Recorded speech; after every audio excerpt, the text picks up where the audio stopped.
오늘 말씀은 97편입니다. 97편. 97편 우리 한 목소리로 함께 읽도록 하겠습니다. 여호와께서 다스리시나니 땅은 즐거워하며 허다한 섬은 기뻐할지어다. 구름과 흑암이 그를 둘렀고 의와 공평이 그의 보좌의 기초로다. 불이 그의 앞에서 나와 사방의 대적들을 불사르시도다. 그의 번개가 세계를 비추니 땅이 보고 떨었도다. 산들이 여호와의 앞 곧 온 땅의 주 앞에서 밀랍같이 녹았도다. 하늘이 그의 의를 선포하니 모든 백성이 그의 영광을 보았도다. 조각한 신상을 섬기며 허무한 것으로 자랑하는 자는 다 수치를 당할 것이라. 너희 신들아 여호와께 경배할지어다. 여호와여, 시온이 주의 심판을 듣고 기뻐하며 유다의 딸들이 즐거워하였나이다. 여호와여, 주는 온 땅 위에 지존하시고 모든 신들보다 위에 계시니이다. 여호와를 사랑하는 너희여, 악을 미워하라. 그가 그의 성도의 영혼을 보존하사 악인의 손에서 건지시느니라. 의인을 위하여 빛을 뿌리고 마음이 정직한 자를 위하여 기쁨을 뿌리시는도다. 의인이여, 너희는 여호와로 말미암아 기뻐하며 그의 거룩한 이름에 감사할지어다. 아멘. 오늘 여호와의 다스림을 기뻐할지어다. 여호와의 다스림을 기뻐할지어다라는 제목으로 오늘 시편 97편 말씀이 선포되는데, 이 시편 97편 이 말씀이 곧 우리의 삶이 되는, 정말 말씀이 삶이 되는 그 은혜가 있기를 주님의 이름으로 축원합니다. 어제 시편 96편에 이어서 시인은 계속하여 하나님을 찬양합니다. 지금 계속 앞에서부터 찬양, 하나님을 계속 찬양하는 노래들이 이어져 나오고 있죠. 그리고 이 시들을 신정시라고 합니다. 신정시, 하나님의 다스리는 시라고 해서 신정시, 하나님의 다스림을 노래하는 시라고 해서 지금 90 앞에 6편도 그렇고 95편도 그렇고 내일 보게 될 98편도 그렇고 쭉 100편까지 그렇게 이어지고 있습니다.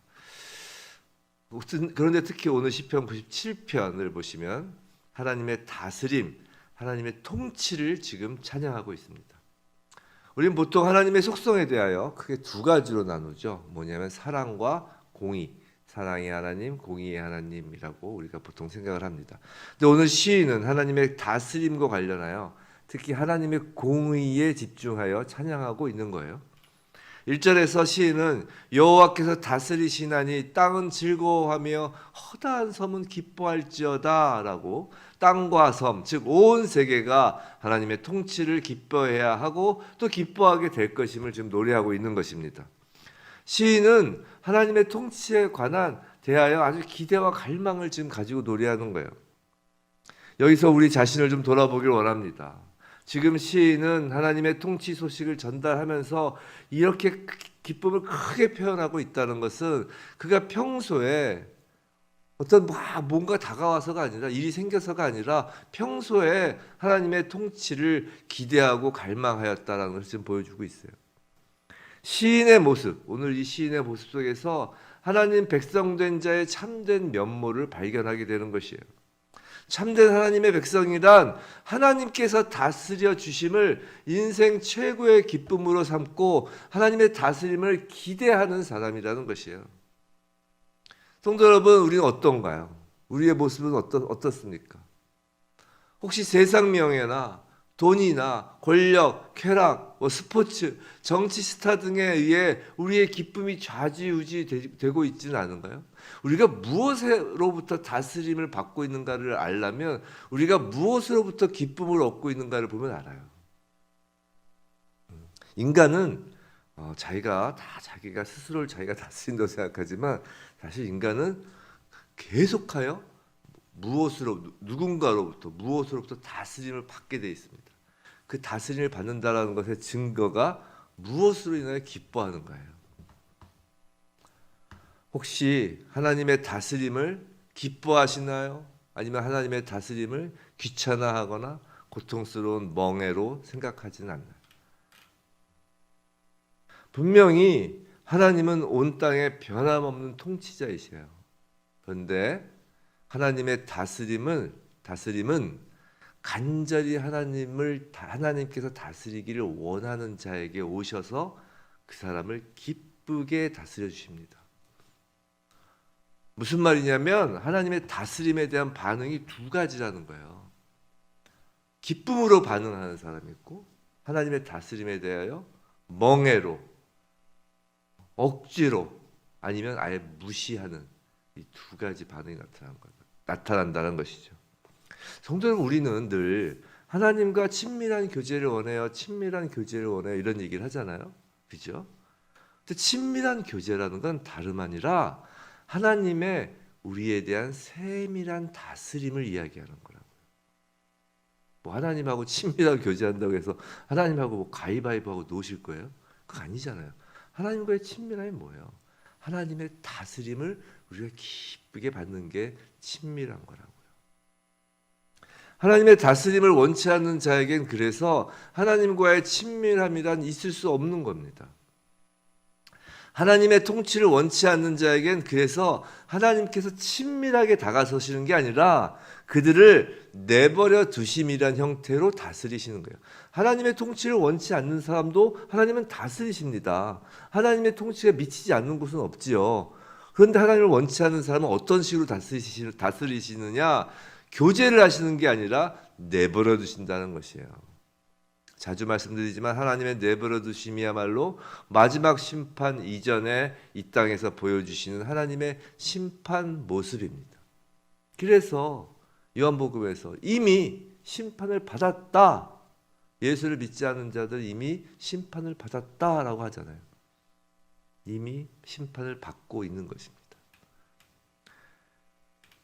2절 구름과 흑암이 그를 둘렀고라고 하죠. 2절에서 자, 하나님께서 구름과 흑암이 그를 둘렀고라는 말은 하나님께서 시내 산에 강림하셨을 때의 그 광경을 연상시켜 줍니다.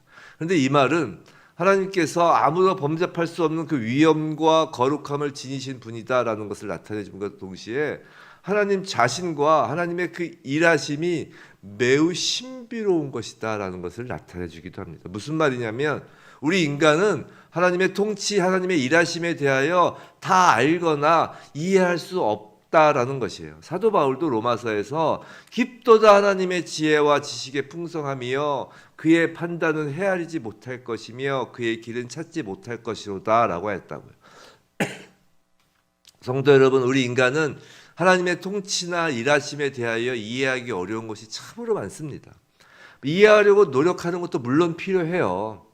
그렇다고 나는 어차피 이해 못해 뭐 이게 아니라 이해하려고 노력하는 것도 필요합니다. 그러니까 우리가 말씀을 열심히 공부하고 말씀을 듣고 깨달으려고 노력하는 것이죠. 하지만 이해할 수 없다라는 것도 인정하는 것이 필요합니다. 우리가 아무리 말씀을 많이 알아도 제가 가끔 그러죠. 내가 이 성경 66권을 다 안다. 나만큼 성경을 꿰뚫는 사람이 없다라고 하면 뭐라고요? 이단이라고요. 이단이 그렇게 얘기하잖아요. 이단이. 그러고서 기성 교회 그 목사님들을 다 비판하잖아요. 너희들은 말씀도 모른다고. 자기네들이 아는 이 말씀만이 진리다. 이렇게 얘기를 하면 이단이라고요. 우리가 알 수 없다라는 것을 인정하는 것이 더욱 필요합니다. 그렇지 않으면 우리가 하나님의 그 섭리, 하나님의 통치를 알 수 없다는 걸 이해하지 못하면, 인정하지 못하면 하나님 통치의 선하심에 대하여 의심하게 됩니다. 왜 이단이 틈타고 올 수 있는지 알아요? 바로 그렇게 하나님의 통치의 선하심에 대하여 의심이 들 때 이단이 틈타고 오는 거예요. 하나님 어찌 이러실 수 있습니까? 하나님이 살아계시다면 어찌 이러실 수 있습니다. 라고 우리가 어느 순간 의심하기 시작하면, 하나님의 통치에 대하여 의심하기 시작하면 그 사이를 이단이 싹 파고 들어온 거라고요. 여하튼 이처럼 신비로운 하나님의 통치를 다 이해하기란 불가능합니다. 하지만 한 가지 분명한 사실은 하나님은 의와 공평을 그 보좌의 기초, 즉 2절에서 보는 것처럼 그의 보좌의 기초로 삼고 통치의 기본으로 삼고 있다는 것이에요. 의와 공평을요. 하나님의 속성은 오늘 말씀을 시작하면서 공의로움이라고 했습니다. 하나님의 속성은 공의로우심이에요.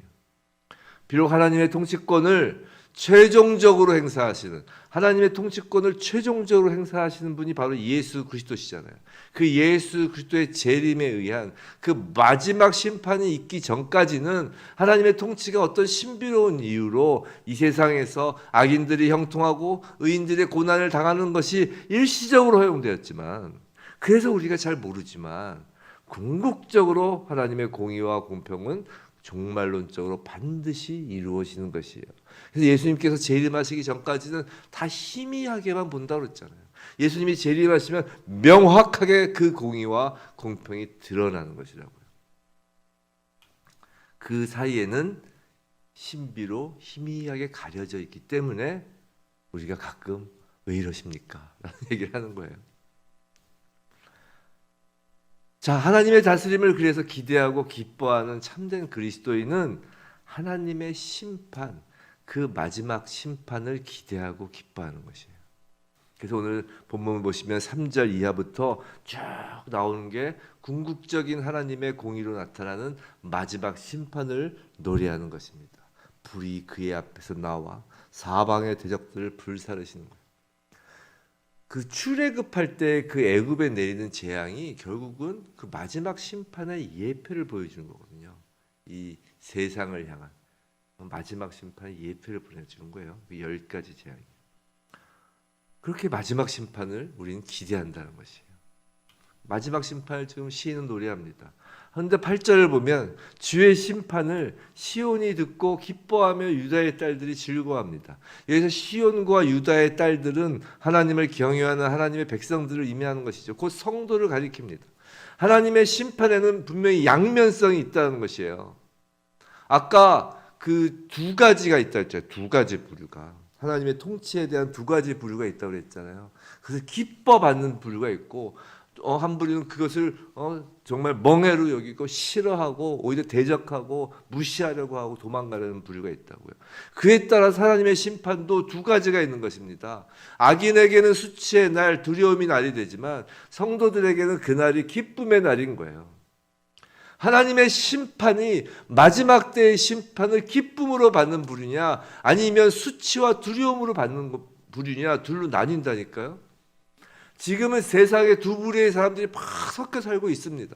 알곡과 가라지가 하나의 밭에서 같이 자라는 것과 같아요. 그래서 지금은 잘 드러나지가 않아요.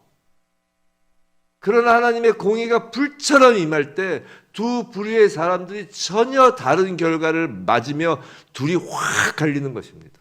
이것이 바로 하나님의 공의의 통치예요. 그렇다면 하나님의 공의의 통치를 우리가 찬양한다. 우리가 이 땅에서 찬양한다는 것은 구체적으로 무엇을 의미할까요? 입으로 하나님 찬양합니다. 하나님의 통치가 이루어지옵소서 이렇게 찬양하는 것으로 끝나는 것일까요? 그게 아니라는 것이에요. 하나님은 입으로 나오는 소리가 아니라 마음의 중심을 보시는 분입니다. 하나님의 통치를 찬양한다는 것은 하나님의 속성을 사랑한다는 것이고 하나님의 공의를 사랑한다는 것이며 즉 하나님을 사랑한다는 것이에요. 우리의 찬양은 바로 하나님을 사랑하는 것입니다. 그것이 10절이죠. 10절을 보시면 여호와라고 하죠. 여호와를 사랑하는 너희여 악을 미워하라고 그래요. 즉 여호와와 악, 사랑과 미움을 대비하고 있어요. 마지막 심판 이전에는 두 부류의 사람이 알곡과 가라지처럼 섞여 살기 때문에 잘 구별되지 않는 것 같지만 하나님의 눈에는 이미 마지막 때가 이르기 전에 이미 두 부류로 구별되고 있다는 것이에요. 우리 사람들 눈에는 잘 구별이 안 돼요.